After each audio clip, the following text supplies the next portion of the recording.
বর্তমানে সবকিছুর এত দাম, তাই কোনো কিছু অপচয় করতে ইচ্ছে করে না জামাইয়ের টাকার। তাই আমড়ার খোসা না ফেলে চিন্তা করলাম আমড়ার খোসার আচার তৈরি করে ফেলি। চলেন আমি কিভাবে আমড়ার খোসার আচার তৈরি করবো আপনাদের সাথে শেয়ার করি। আমড়ার খোসার আচার তৈরি করার জন্য আমি প্রথমে আমড়ার খোসাগুলো পরিষ্কার পানি দিয়ে ভালোভাবে ধুয়ে নিয়েছি। তারপর আমড়ার খোসা সামান্য পরিমাণ লবণ দিয়ে ভালো করে সিদ্ধ করে ব্লেন্ডার জারে ব্লেন্ড করে নিয়ে আচার তৈরি করার জন্য আমি চুলায় একটা সসপ্যান বসিয়ে দিয়েছি। এখন আমি দিয়ে দিব পরিমাণ মতো সরিষার তেল। তেল যখন গরম হয়ে যাবে এখন আমি দিয়ে দিব একটা রসুন। আমি রসুন ভালোভাবে থেতলে নিয়েছি, এতে করে রসুনের সুন্দর একটা সুঘ্রাণ বের হবে।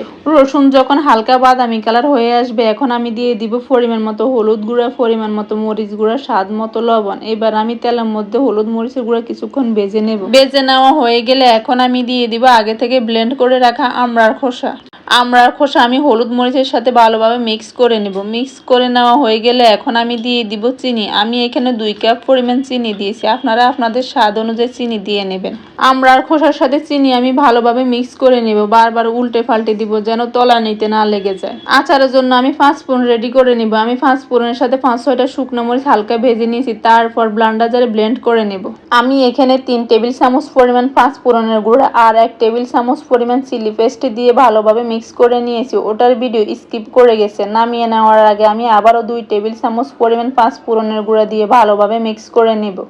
এই আচারটা এত মজা হয়েছে, আপনি যদি কাউকে না বলেন এটা আমড়ার খোসার আচার, সে বলতে পারবে না।